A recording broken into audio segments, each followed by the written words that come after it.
All right, guys, so as you can see behind me, winter's here. We got our first snowfall this season. Not looking like a whole lot, but it's here, and it reminded me that I have something that I need to put together in my garage. So we're gonna go ahead, we're gonna break it out, put it together in the garage today because it is snowing right now. And we'll go ahead and go over what we have, what I think of it, and we'll see if maybe we might be able to use it today. I don't know, we'll give it a shot. So we'll see what happens. So let me go ahead, I'm gonna move it over to the back part of the garage here, and we're gonna go ahead and start putting it together. So stick around for a second. So here you guys have it. This is the Green Machine 24-inch cordless 2-stage snowblower. It comes with two 8-amp-hour batteries, 62 volt, with a dual charger, and you can get about, it says you can get up to about 60 minutes of runtime.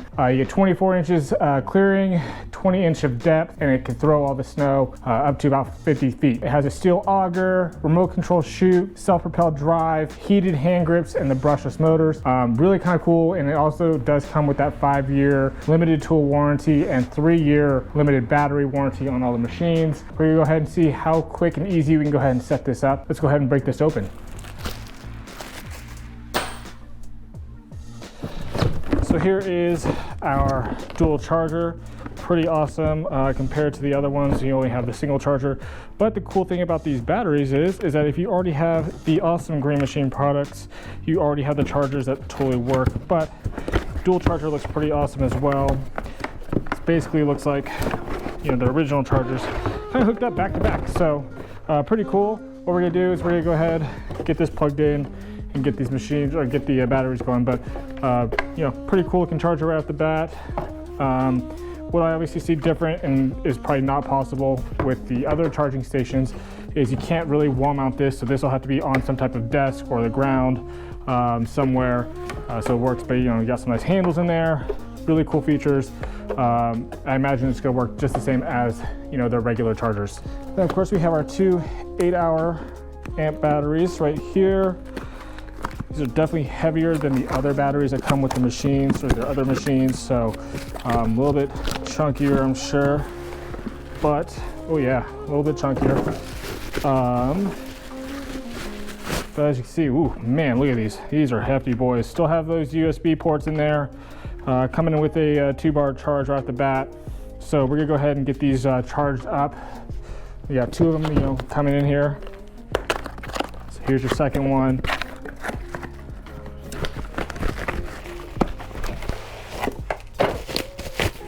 So you have 2 8-hour amp batteries right off the bat. And these are big boys, man. These are hefty. So, really kind of cool. So let's go ahead and get these on the charger so that way we have some, you know, plenty of charge to go ahead and use this machine when we're ready. So let's jump on over there. So as you guys can see, I have the 2 batteries here. I just want to see if they will work on the regular chargers and see if it, you know, does the same concept. I mean, to me, I think it should. So we're gonna go ahead and drop it on here. There you go. There you go. Hey, they're both charging. They're flashing their green light, so they are working their way through. So we're gonna go ahead and let these charge up while we go ahead and get everything else ready. My plan is to keep it in the box and keep it put it together as best I can while still in the box, and then kind of cut the box away and then roll it on out. So here's our chute, which we have to unscrew there, so that should be nice and easy. Yep, I'm gonna need Allen wrench.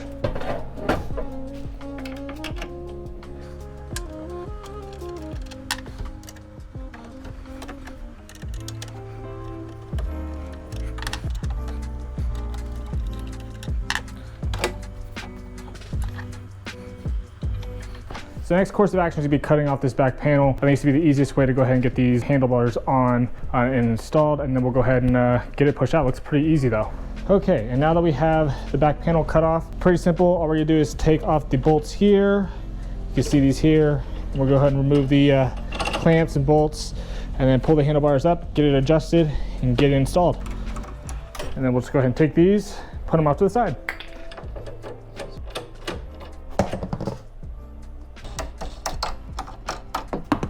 And once you have all of your screws off, you're gonna go ahead and just pull your docking or handlebar system up this way, pull through here, and there you go. We'll go ahead and get rid of our bubble wrap because we can't install it with the bubble wrap on.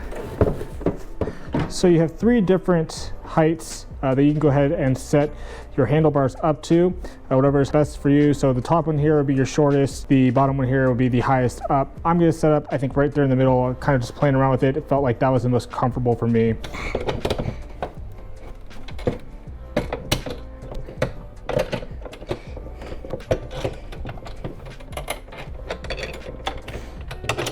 And the bolts do have these little square heads, so you want to make sure that the square head fits right into there. You don't want to have it like this and try and locking that in. You want it to fit nice and snug like that. So just be aware when you're going ahead and putting this together, make sure your bolt is all the way installed. And then once you have your screws in place, you just go ahead and take your little nuts or bolts, whatever, little locking mechanisms, and go ahead and get this back on in there.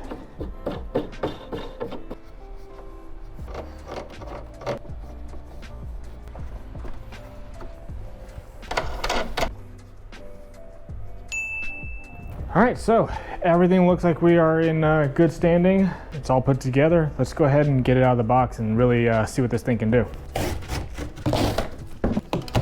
By the way, that couldn't have been more easy to put together. I mean, that was so simple and easy. So look at it though. I, again, love that green and black look. It's been one of my favorite color combinations for a long time. This army green and the black, oh God. Everything just kind of really comes together here. So just going over the quick features of the machine and kind of what we see right off the bat. You have your chute clearer here in case anything gets, stuck in there. You really shouldn't have too big of a problem, but again, depending on what you have, you may need this. So that's this right up here up front. Go ahead and just detach that. This is made of, really hard plastic. I would maybe like to see some maybe metal in there, but I still think that this is going to do a pretty decently good job for when you need it. Your whole chute, everything here is all steel, really nice steel. You have your skid shoes right here. We are going to readjust these. I just want to make sure that the whole machine, that the bottom part here is set to 1/8 of an inch. And I'm going to show you guys how to do that in this video. So we are going to take these off, readjust it, make sure that we're all good to go here. You have your chute here, full steel. Everything's right and nice there. And then of course you have 3 LED bars. This one is a nice long one right here in the front, and then you have 2 up at the top of the machine there. And of course these monsters of wheels. I mean, these things are just, whew. So just coming out of the box, man, this thing is awesome. So as you guys can see, everything in here is nice steel, powder coated. Everything in here looks really, really, really nice. Really well put together. You do have your 2 shear pins right here. They did give you an extra 2 in the bag with your instructions. So you want to make sure you hold on to those, put those somewhere safe in case these do snap on you. You'll have some ready to go. You can go ahead and replace these. You can get them online too on their website, so go ahead and replace them. But overall, everything in here looks really, really nice. So let's go ahead and take a look at the control panel, and then we'll take it back into the garage and we'll go ahead and show you how to readjust the skid shoes here. So let's take a look here. All right, guys, so here's what you're looking at when you're at the top of the machine. You have your drive here on the left, have a reverse, min, max. You have your buttons to choose which direction you want your chute to go, left, right, straight, whatever. You have 200 degrees, so you can kind of go anywhere you want there. You have your main power button right there at the center. Your auger speed, so you can shoot this up higher, keep it lower, and you can get 60 minutes of run time. This is all going to depend on what you're using here. If you're running this on turbo, you're obviously going to run down on that run time a little bit. And then of course you have your chute height deflector. So as you move this up, your deflector goes down, up. So you can change the angle of how far that snow is being thrown and what angle it's going thrown at. And then of course you have your drives. And another feature I really like, heated handlebars. I'm really kind of interested to see how warm these get, if you can come out here and do this barehanded, or if you're still gonna need some gloves. But a really cool feature. I've seen that in a lot of the newer machines now, so really cool feature to have. All right, so those are some of the main features of the machine. Let's go ahead and get inside real quick. I want to go ahead and adjust those skid shoes. I'm going to show you guys how to do that really quickly and really easily here, and get this thing ready to move some snow. All right, guys, so an easy way to go ahead and set the height for your snow thrower here. It's quite simple, quite easy. What I did is I took a old paint stick, I cut it into 3, so that we have 3 different parts. I'm going to lay them out kind of along the bottom of the machine here, and that's going to allow me to set a solid height with my skid shoes. So I'm gonna show you guys really quickly, really easily, but 1/8 inches is kind of what you're looking for. You can go a little bit tighter, but you're kind of running the risk of scraping a little bit too much. I think 1/8 is a solid number to be at. So let's go ahead. I'm gonna show you guys really easily. Go ahead and get these in there. Drop it in.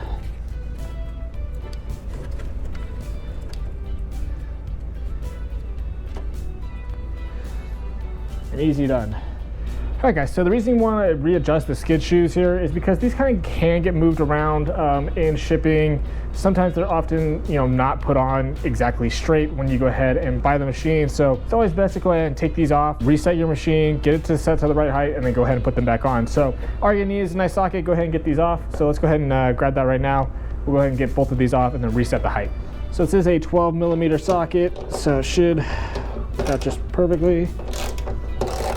Just loosen her up. Not too tight there, nice and easy.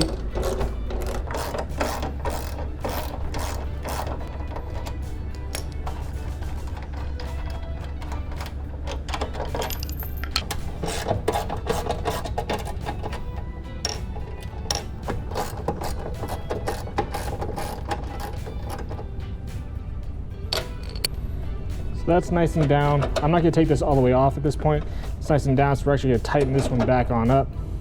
Get her nice and tight there to the ground. Level. Get this one in as well.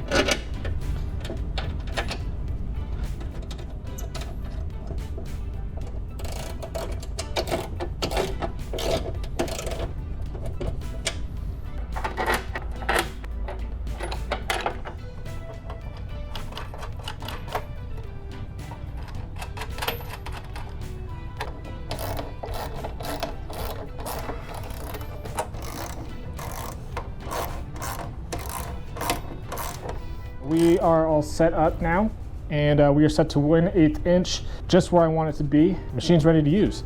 So let's go ahead, let's grab 2 of our batteries, see if we can put it in there. Actually, I want to try something else first. I want to try and see if one of the, our other batteries from our other machines will work. I know I have like 2 4-amp-hour batteries. I want to see if they work in here. Let's go ahead and give it a shot. I don't know if it'll work. Let's just give it a shot. All right guys, so I do have 2 of our 62-volt 4-amp-hour batteries. I want to see if they work in here just to see. Maybe if you get caught in a bind and you burn through the 2 8-amp-hour batteries, maybe you can switch to a 4. So let's go ahead and see if these still are compatible here.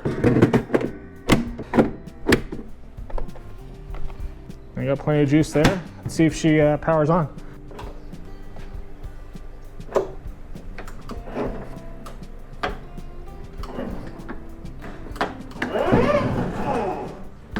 That went.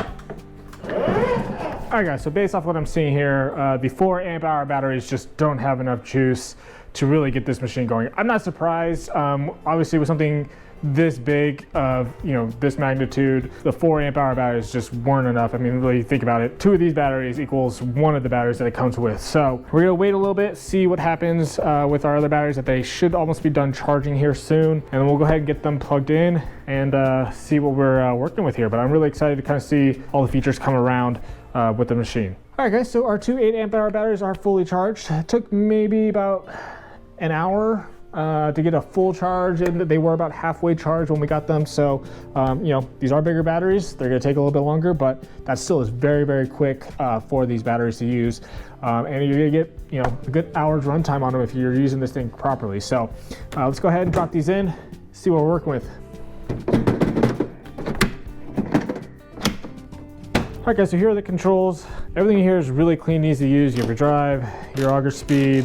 These are for your headlights here. And then you have your auger angle. Really nice and easy to use there. Really easy to use. I mean, that's pretty cool. Going 200 degrees left to right. Not too loud. I'll go ahead and turn this on so you guys can hear some of the, hear it really rolling.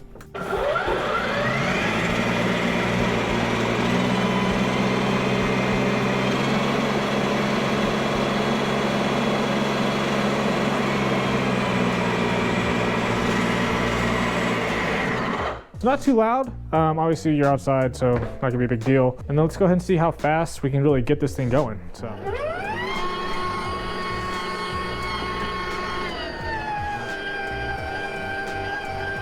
So really, actually, it moves pretty quickly on that high speed. I don't know if I'll ever run it that high. We will find out though one day.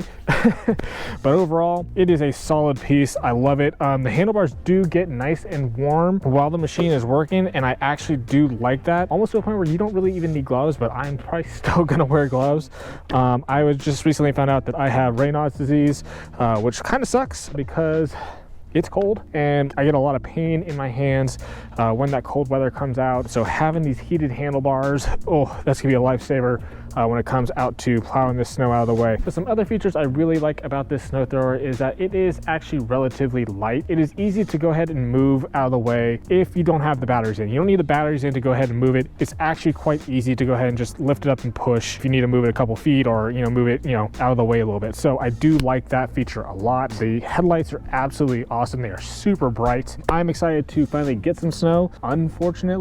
Fortunately for me, I don't have any snow collecting today. When we do get that snow, we will be doing another video just going over exactly what this machine can do and showing you guys moving the snow and how quick and easy it gets out of the way. So I hope you guys enjoyed today's video. If you did, you guys know what to do. Smash that like and subscribe button. And as always, guys, go out there and make it a great day. I'm gonna see you guys on the next one.